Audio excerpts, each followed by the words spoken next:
Hello बच्चों, last class में हमने किया था मेटल्स एंड नॉन मेटल्स का chemical properties of metals.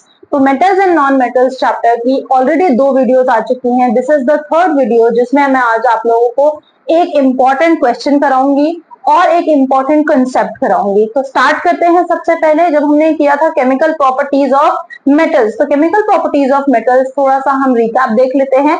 Chemical properties of metals में हमने क्या दिया था? मेटल्स का रिएक्शन विद ऑक्सीजन, सेकेंड था हमारा मेटल्स का reaction with water, reaction of metals with acids and then reaction of metals with solutions of other metals. ये 4 रिएक्शंस हमने देखे थे।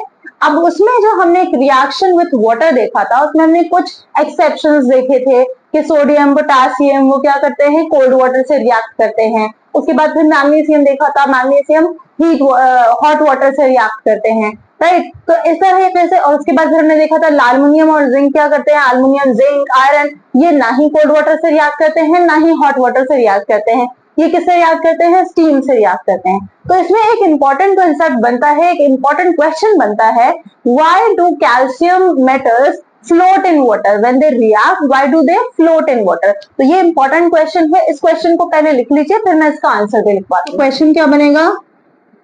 Why do calcium metals float when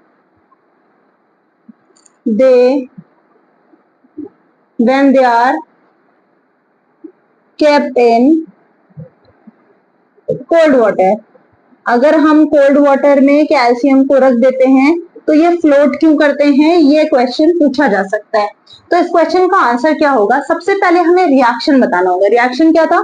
calcium plus water, cold water के साथ जब calcium react करता है तो क्या प्रोड्यूस होता है? Calcium hydroxide CaOH whole twice plus hydrogen gas produce होती है। अब ये जो हाइड्रोजन गैस के बबल्स हैं, ये बबल्स की फॉर्म में है, ठीक है, बबल्स की फॉर्म में है पानी में। अब इन बबल्स से जो कैल्शियम के मेटल्स हैं वो क्या करते हैं? वो स्टिक करते हैं, यानी ये बबल्स जाते हैं कैल्शियम के मेटल्स से जाकर चिपक जाते हैं। और क्योंकि ये बबल्स भी फ्लोट करेंगे तो इनके साथ ये कैल्शियम मेटल्स भी फ्लोट करते हैं। तो ये है कंसेप्ट। इसको आंसर लिख लेते हैं। आंसर में आपको रिएक्शन लिखना जरूरी है, उसके बाद फिर तो आंसर में सबसे पहले आपने रिएक्शन लिख लिया, उसके बाद क्या आंसर में हम लिखेंगे? Hydrogen bubbles stick to the surface of calcium metals,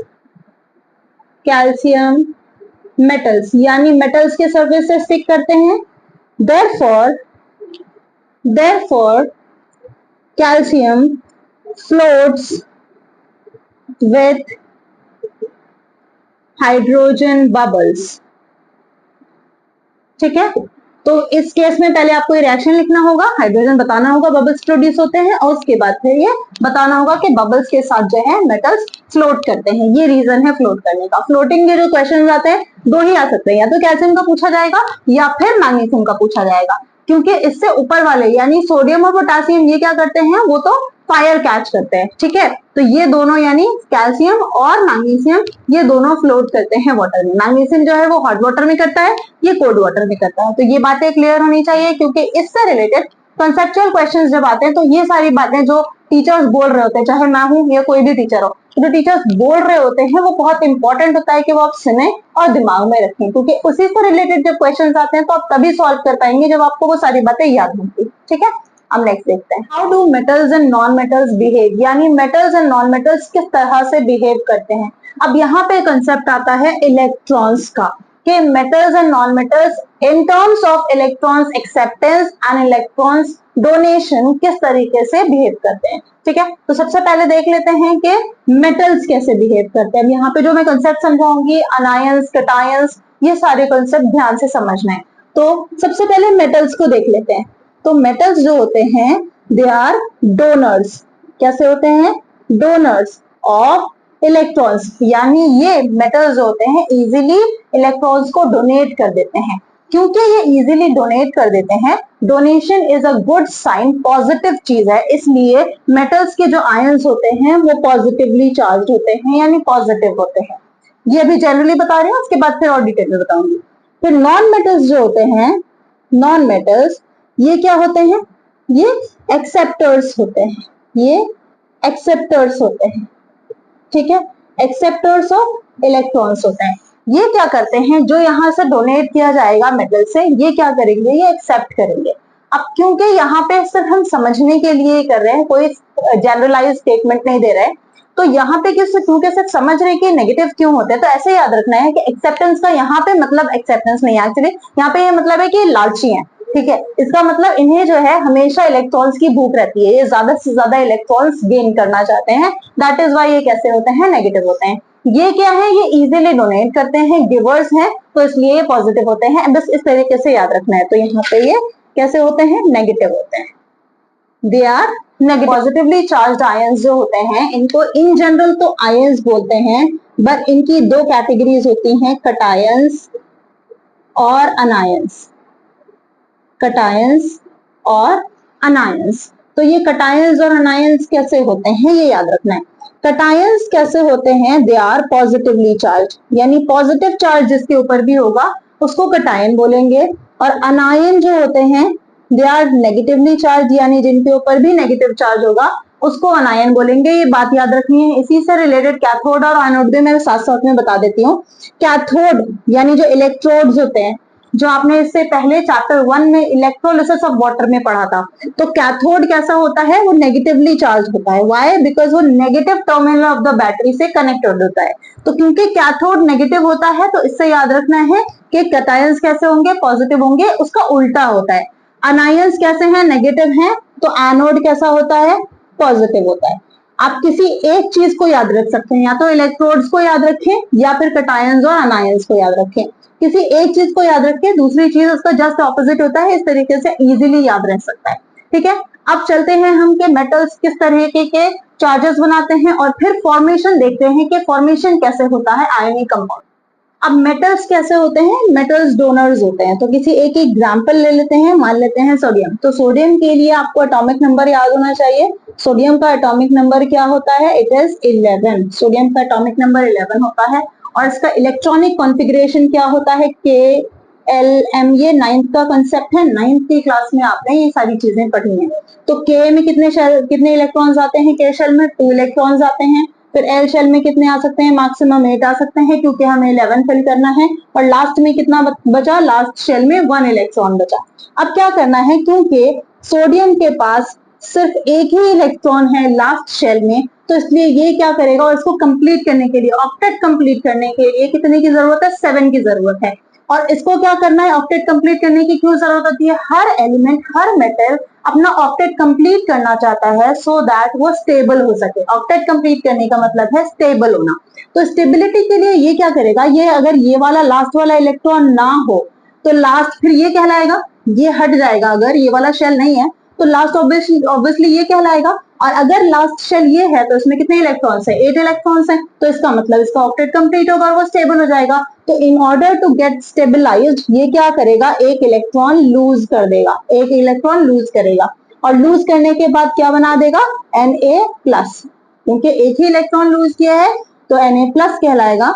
2 electrons loose करेंगे तो Na2+ कहलाता, अगर ऐसा होता। बट इस केस में इसके पास एक ही था तो एक ही लूज करेगा। इसको लिखेंगे कैसे, इनिशियली इट वाज Na, ठीक है, इसने क्या किया, Na+ बना, कैसे बना, एक इलेक्ट्रॉन को लूज करके।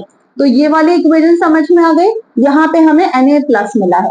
अब हम देखते हैं कि ये जो एक इलेक्ट्रॉन लूज किया है, ये दूसरा कौन सा नॉन मेटल है जो एक्सेप्ट करेगा और जिसकी वजह से दोनों एक कंपाउंड फॉर्म करेंगे, ठीक है। तो अब सेकेंड है, इसका क्या होगा, KLM, यानी स्टार्टिंग में 2, फिर 8 इलेक्ट्रॉन्स होंगे, लास्ट में 7, 10 + 7 17 हो गया। अब इसको कितने की जरूरत है, only 1 electron is required to get its octet complete, है ना। तो क्लोरीन को कितने इलेक्ट्रॉन्स की जरूरत है, इसके पास कितने इलेक्ट्रॉन्स है, 1 2 3 4 5 6 एंड 7 इलेक्ट्रॉन्स ऑलरेडी हैं। ये वाली एक जगह खाली है जिसमें इसको एक इलेक्ट्रॉन चाहिए। अब यही एक इलेक्ट्रॉन कौन देगा? जो सोडियम ने डोनेट किया था। तो सबसे पहले ये देख लेते हैं कि इसको लिखना कैसे है। तो क्लोरीन है, क्लोरीन क्या करेगा? एक इलेक्ट्रॉन एक्सेप्ट करके क्या बन जाएगा? Cl माइनस बन जाएगा। ठीक है। Electronic configuration, electron dot structure की फॉर्म में अगर देखेंगे तो सोडियम एक Na है और यहाँ पे क्लोरीन है 1 2 3 4 5 6 एंड 7। ये क्या करेगा? एक इलेक्ट्रॉन इसको डोनेट कर देगा। इसके पास 8 हो गया, इसके डोनेट करने की वजह से इसके पास भी लास्ट शेल में 8 हो गया। तो ये यहाँ से क्या बना? Na प्लस, और यहाँ से ये क्या बना? Cl minus. तो दोनों मिलकर क्या बन गए? क्योंकि प्लस और माइनस कैंसिल हो गया तो हमारे पास कंपाउंड क्या मिल गया? NaCl। ये क्वेश्चन कैसे पूछा जाता है? इसमें पूछा जाता है draw the structure of NaCl, या तो ये पूछा जाएगा, या फिर explain the formation of NaCl through electron dot structure, ये पूछा जा सकता है। तो आपको पहले जैसे मैंने सोडियम का करके दिखाया था वो इक्वेशन लिखनी होगी, एटॉमिक नंबर लिखना होगा, इलेक्ट्रॉनिक कॉन्फ़िगरेशन दिखाना होगा कि कैसे उसने डोनेट किया और Na प्लस बना। फिर क्लोरीन का जो मैंने ये इक्वेशन लिखी है ये लिखना होगा, और उसके बाद फिर ये फॉर्मेशन दिखाना होगा, लास्ट में ये लिखना होगा। आई होप ये वाला क्लियर हो गया है। नेक्स्ट देख लेते हैं मैग्नीशियम क्लोराइड, जो आपकी बुक में है और इम्पोर्टेंट है। मैग्नीशियम क्लोराइड का फॉर्मेशन, तो मैग्नीशियम क्लोराइड में अगेन हमें वैसे ही करना है। पहले मैग्नीशियम का एटॉमिक नंबर लिखना है, क्या होता है? 12। उसके बाद फिर इसका इलेक्ट्रॉनिक कॉन्फ़िगरेशन लिखना है KLm। ये KLm मैं आपको समझाने के लिए लिख रही हूँ, अगर आप नहीं भी लिखेंगे तो कोई प्रॉब्लम नहीं है। तो पहले 2 आएगा, फिर 8 आएगा, लास्ट में कितना बच गया? 2। तो अब इसके लास्ट शेल में कितने इलेक्ट्रॉन्स हैं? 2। मैग्नीशियम के पास कितने इलेक्ट्रॉन्स हैं? 2 इलेक्ट्रॉन्स हैं। क्या इसको कितने इलेक्ट्रॉन्स की जरूरत है? 6 इलेक्ट्रॉन्स की। क्या इसको कोई 6 इलेक्ट्रॉन्स देगा? Obviously not. 6 इलेक्ट्रॉन्स को इसको देकर इसका ऑक्टेट कंप्लीट नहीं करेगा। दैट इज वाई ये क्या करेगा? ये दोनों ही इलेक्ट्रॉन्स को डोनेट कर देगा। अब जब दोनों इलेक्ट्रॉन्स को डोनेट करेगा, क्योंकि 2 इलेक्ट्रॉन्स को डोनेट कर रहा है इसलिए 2 प्लस होगा। इसकी इक्वेशन कैसे लिखेंगे? मैग्नीशियम है, ये कितने इलेक्ट्रॉन्स डोनेट कर रहा है? 2 इलेक्ट्रॉन्स। क्या बन रहा है? Mg2 plus. तो 2 इलेक्ट्रॉन्स को डोनेट कर रहा है, यहाँ पे 2 लिखेंगे। तो ये इक्वेशन लिखेंगे पहले मैग्नीशियम के लिए। अब इसके बाद फिर से क्लोरीन, क्योंकि हमें मैग्नीशियम क्लोराइड बनाना है, तो फिर से क्लोरीन का जो हमने ऑलरेडी देखा हुआ है, क्लोरीन जैसे बनाना है इक्वेशन वैसे ही लिखना है, मगर अब की बार इसको कितने इलेक्ट्रॉन्स की जरूरत है? यहाँ पे 2 इलेक्ट्रॉन्स डोनेट हो रहे हैं। क्लोरीन कितना एक्सेप्ट कर सकता है? ओनली 1, क्योंकि क्लोरीन सिर्फ एक ही इलेक्ट्रॉन को एक्सेप्ट कर सकता है। दैट इज वाई यहाँ पे मैग्नीशियम को कितने क्लोरीन एटम्स की जरूरत पड़ेगी? 2 क्लोरीन एटम्स की। क्यों? क्योंकि एक एटम क्लोरीन का एक इलेक्ट्रॉन एक्सेप्ट कर लेगा जो मैग्नीशियम ने दिया, और दूसरा क्लोरीन जो है वो दूसरा इलेक्ट्रॉन एक्सेप्ट कर लेगा और दोनों बॉन्ड्स फॉर्म कर लेंगे, आयनिक बॉन्ड फॉर्म होगा। ठीक है। तो अब मैं इसको इरेज करके फिर क्लोरीन वाला फॉर्मेशन बता रही हूँ। अब क्लोरीन का देख लेते हैं। तो क्लोरीन क्या है? क्योंकि इसी के पास एक ही इलेक्ट्रॉन था तो ये क्या करेगा? एक इलेक्ट्रॉन, क्योंकि इसको एक ही इलेक्ट्रॉन की जरूरत थी क्लोरीन को, तो ये क्या करेगा? एक इलेक्ट्रॉन एक्सेप्ट करके Cl माइनस बनना चाहता है ये। अब इसको एक इलेक्ट्रॉन की जरूरत है। मैग्नीशियम के पास कितने इलेक्ट्रॉन्स थे? 2 इलेक्ट्रॉन्स थे। तो अब मैग्नीशियम क्या है? 2 इलेक्ट्रॉन्स को डोनेट करने के लिए रेडी है, बट इसको 2 एटम्स चाहिए क्लोरीन के। तो अब जो है 2 एटम्स आएंगे क्लोरीन के, एक इधर एक इधर। यहाँ पे कितने हैं? 7। 1 2 3 4 5 6 और 7। मैं ये क्रॉस साइन से इसलिए रिप्रेजेंट कर रही हूँ ताकि हम डिफरेंशिएट कर सके कि मैग्नीशियम का कौन सा इलेक्ट्रॉन आया और क्लोरीन के इलेक्ट्रॉन्स अलग दिख रहे थे। दैट इज वाई मैं इसको क्रॉस साइन से रिप्रेजेंट कर रही हूँ। तो 4 5 6 और 7। अब देखिए ये 8 डोनेट करेगा, यहाँ जाके 8 कंप्लीट हो गया। फिर इसने यहाँ एक डोनेट किया तो यहाँ जाके, अब इसने दोनों डोनेट कर दिए, इसके पास भी लास्ट में 8 हो गया और इन दोनों के पास भी 8 हो गए। अब तीनों की रिक्वायरमेंट कंप्लीट हो गई। अब तीनों क्या करेंगे? बॉन्ड फॉर्म करेंगे। इसको कैसे लिखा जाएगा? Mg2 प्लस और Cl माइनस। तो Mg2 प्लस है और Cl माइनस है, तो ये क्या बनाएगा? जो यहाँ की वैलेंसी होती है वो क्रॉस मल्टीप्लाई यानी Cl के पास चली जाती है, तो ये क्या बनेगा? MgCl2। This is the final compound form. This is the ionic compound. क्यों आयनिक कंपाउंड है? क्योंकि 2 आयंस मिलकर इसको फॉर्म कर रहे हैं, ये आयनिक कंपाउंड है। अब देख लेते हैं कि आयनिक कंपाउंड की क्या प्रॉपर्टीज होती हैं, उससे भी क्योंकि search and reason type questions बनते हैं। अब देख लेते हैं प्रॉपर्टीज ऑफ आयनिक कंपाउंड्स के आयनिक कंपाउंड्स की क्या प्रॉपर्टीज होती हैं। इससे अगेन क्वेश्चंस बन जाते हैं, इंपॉर्टेंट टॉपिक है तो उसको ध्यान से समझ लेते हैं। तो प्रॉपर्टीज ऑफ आयनिक कंपाउंड्स देखेंगे। सबसे पहली जो प्रॉपर्टी है वो है फिजिकल नेचर। फिजिकल नेचर कैसा होता है? नेचर का मतलब है कि कैसा सॉलिड होता है, हार्ड होता है, कैसा होता है। तो आयनिक कंपाउंड्स कैसे होते हैं? They are solid, solid in nature होते हैं एंड समवॉट हार्ड भी होते हैं, काफी हद तक ये हार्ड भी होते हैं। तो सॉलिड होते हैं, हार्ड होते हैं। ऐसा क्यों होता है? क्योंकि रीजन में आपको पता होना चाहिए कि ऐसा क्यों होता है। Because of strong inter ionic force of attraction, यानी जो दो आयंस थे, जैसे यहाँ पे हमने देखा था Na+ और Cl-, तो ये जो दो आयंस है इनके बीच में जो फोर्स ऑफ अट्रैक्शन होता है ये बहुत ज्यादा होता है। ये जो फोर्स ऑफ अट्रैक्शन होता है ये बहुत ज्यादा होता है, ये स्ट्रॉन्ग होता है। दैट इज वाई ये सॉलिड होते हैं और हार्ड होते हैं। ठीक है, तो इसका रीजन क्या लिखेंगे? Strong inter ionic force of attraction,